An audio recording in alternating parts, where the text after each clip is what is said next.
Participants in the conference. Recording did not start because your storage is full. Please log in and delete recordings or purchase more storage from your account. All participants are muted and they can unmute themselves.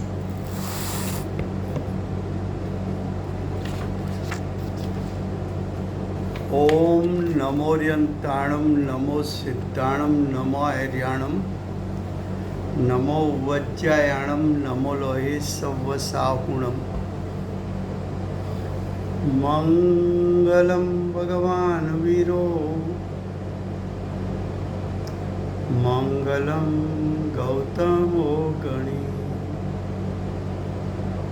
मंगलम कुंद कुंदार्यो जैनधर्मोस्तु मंगलम ओंकार बिंदु संयुक्तम नित्यं जायन्ति योगिनः कामदं मोक्षदं चैव ओंकाराय नमो नमः अहोपकार जिनवरनो कुंदनो ध्वनि दिव्यनो gene कुंद ध्वनि आप्या अहो आ गुरु कहाननो तुझ ज्ञान ध्यान नो रंग अमया दर्श रहो ओ शिव पद तक तुझ संग माता हाथ ग्रह।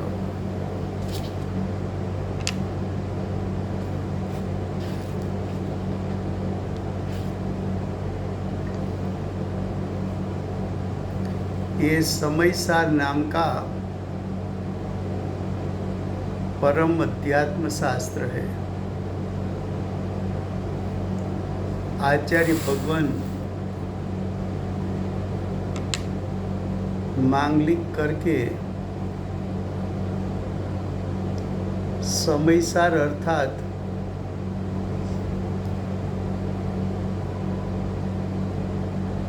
ज्ञान दर्शनमय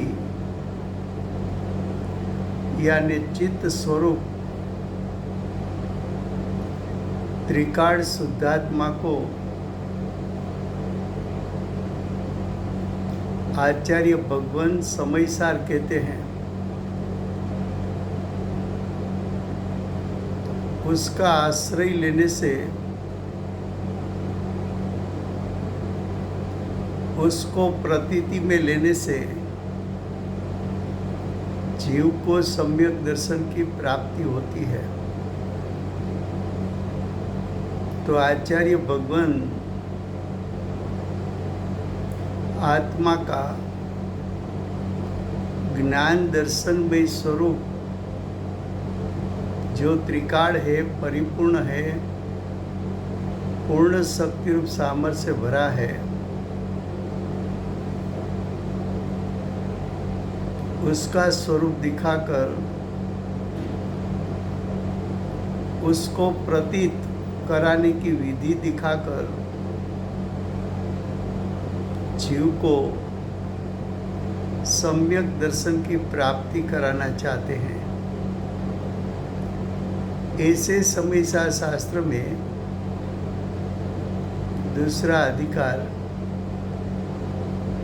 कर्ता कर्म अधिकार चलता है। कर्ता अज्ञानी है और अज्ञानी के दशा में उत्पन्न होता हुआ मोह राग द्वेष उसका कर्म है। तो अज्ञानी जीव की प्रवृत्ति कर्ता होकर मोह राग द्वेष की उत्पत्ति करना, ऐसी प्रवृत्ति अज्ञानी की अनंत संसार का कारण होती है।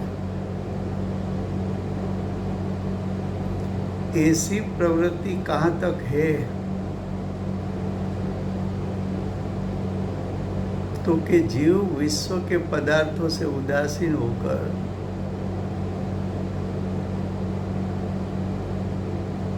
दस प्रकार के परिग्रह से उदासीन होकर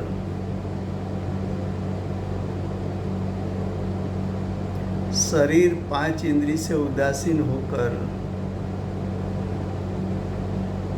मन के संग में आत्मा का स्वरूप शुद्ध नहीं से सोचना और व्यवहार नहीं से सोचना, शुद्ध नहीं से सोचना, वो भी मन के संग में उत्पन्न हुआ विकल्प है। व्यवहार नहीं से सोचना, वो भी मन के संग में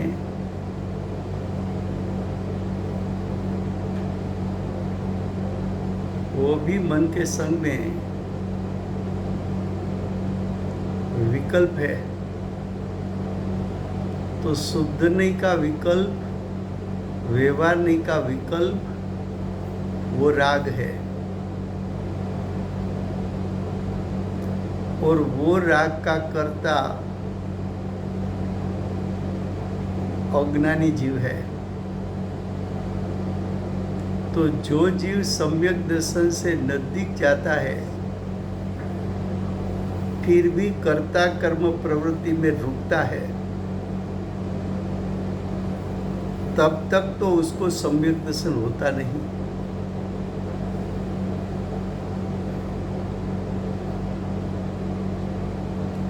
जब ये मन के संग में विकल्प होता है, वो विकल्प छोड़कर, वो राग को छोड़कर निर्विकल्प हो जाना, तब कर्ता कर्म प्रवृत्ति का त्याग होकर जीव को सम्यक दर्शन की प्राप्ति होती है। फिर से गुजराती में,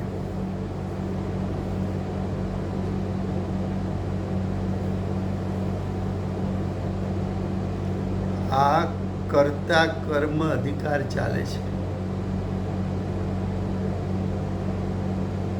કર્તા કર્મ અધિકારમાં કર્તા કોણ અને એનું કર્મ શું? તો કે કર્તા અજ્ઞાની અને અજ્ઞાનીની દશામાં ઉત્પન્ન થતા મોહ રાગ દ્વેષ એ એનું કર્મ છે। આવી કર્તા કર્મ પ્રવૃત્તિ ક્યાં સુધી હોય છે? તો કે સમ્યક દર્શનની પ્રાપ્તિ ન થાય ત્યાં સુધી કર્તા કર્મ પ્રવૃત્તિ હોય છે।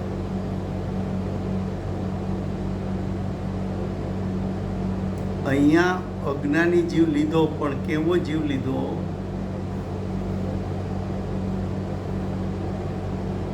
તો કે જેને ખરેખર આત્માની પ્રાપ્તિ કરવી છે,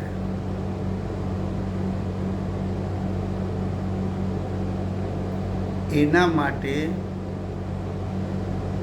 એ ચિંતન કરે છે, મનન કરે છે, વિશ્વના પદાર્થોથી ઉદાસીન થાય છે,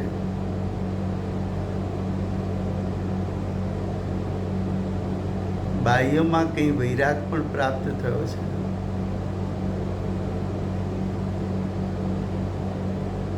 વિશ્વના 6 દ્રવ્યોથી હું ભિન્ન છું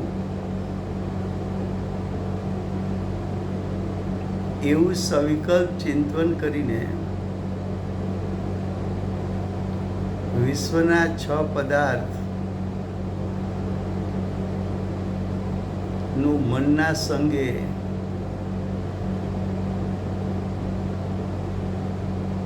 વિકલ્પ છોડીને ઉદાસીન થઈને પૂર્વ કર્મના ફળમાં મળેલા 10 પ્રકારના પરિગ્રહ એના પ્રત્યે પણ ઉદાસીન થઈને શરીર 5 ઇન્દ્રિય એના પ્રત્યે પણ ઉદાસીન થઈને મનના સંગે તત્વનું ચિંતન બે નહીં દ્વારા કરે છે કે શુદ્ધ નહીંથી જોવા જવું તો મારો શુદ્ધાત્મા તો ચિત્ત સ્વરૂપ છે,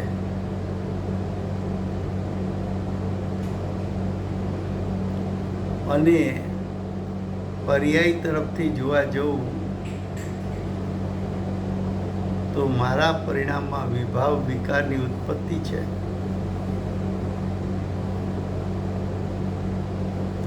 આવું ચિંતન જોરશોરથી કરે છે,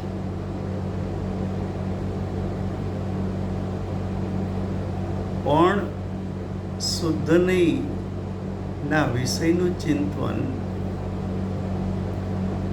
કે વ્યવહાર નહીંના વિષયનું ચિંતન,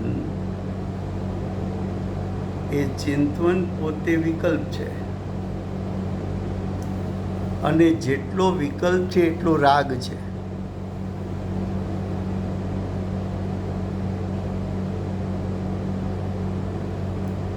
એ રાગ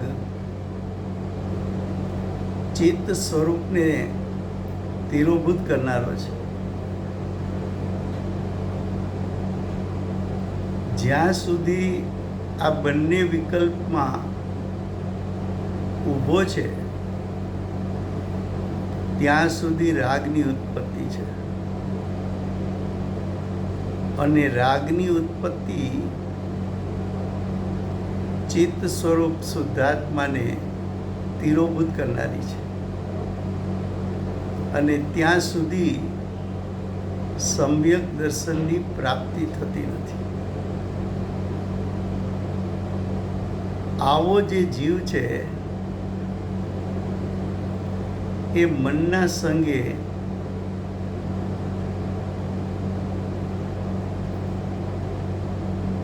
ચૈતન્ય સ્વરૂપ ચિત્ત સ્વરૂપ શુદ્ધાત્મા એનું ગ્રહણ થયા પહેલા શુદ્ધ નહીંથી ને વ્યવહાર નહીંથી વિવિધ પ્રકારે વિચારે છે આત્માનું સ્વરૂપ. એવા 20 પ્રકાર બતાવ્યા છે અહીંયા. છે તો પ્રકાર અનંત, પણ દ્રષ્ટાંત તરીકે 20 સમજવા.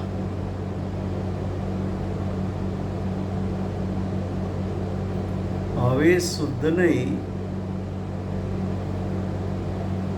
નો વિકલ્પ અને વ્યવહાર નહીંનો વિકલ્પ બંને છે છોડવા જેવા.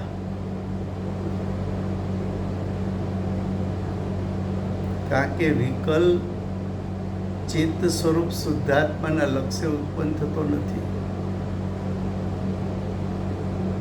વિકલ્પ તો મનના સંગે ઉત્પન્ન થાય છે, અને મન એટલે દ્રવ્ય મન,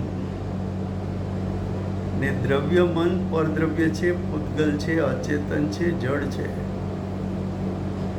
એના લક્ષ્ય ઉત્પન્ન થયેલો વિકલ્પ રાગ એને પણ આચાર્ય ભગવંત અચેતન જળ પૂતગલ કહેતા આવ્યા છે. તારું સ્વરૂપ નથી.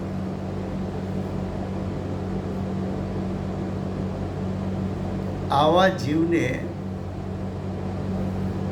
અહીંયા આચાર્ય ભગવંતે લીધો છે કે સમ્યક દર્શન પૂર્વે તું અહીંયા સુધી આવીને જો અટકી જઈશ તો પણ તને સમ્યક દર્શનની પ્રાપ્તિ નહીં થાય. તો આચાર્ય ભગવાન 20 પ્રકારના શ્લોક એની રચના એટલા માટે કરી છે કે આવા વિકલ્પોમાં અટકેલો જીવ આવા શ્લોકનો અભ્યાસ કરીને વિકલ્પને ત્યાગી, મનનો સંગ ત્યાગી, ચિત્ત સ્વરૂપ શુદ્ધાત્માનું લક્ષ્ય કરી, ચિત્ત સ્વરૂપ શુદ્ધાત્મા પોતે સ્વભાવથી ત્રણેયકાળ નિર્વિકલ્પ છે, એનું લક્ષ્ય થતાં પર્યાયમાં નિર્વિકલ્પતા પ્રગટશે. એ વાત સમજાવવા જુઓ શ્લોક નંબર 70. દરેક શ્લોકમાં શ્લોક આપ્યો છે ને ભાવાર્થ આપ્યો છે.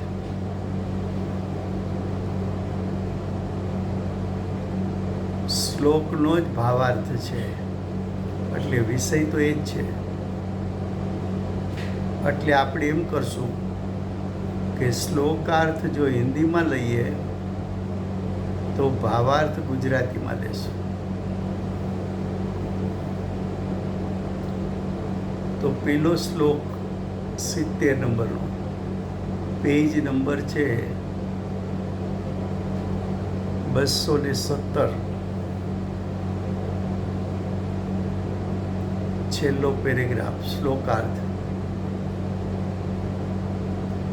જીવ કર્મથી બંધાયેલો છે. કર્મથી બંધાયેલો છે એટલે ભાવ કર્મથી બંધાયેલો છે.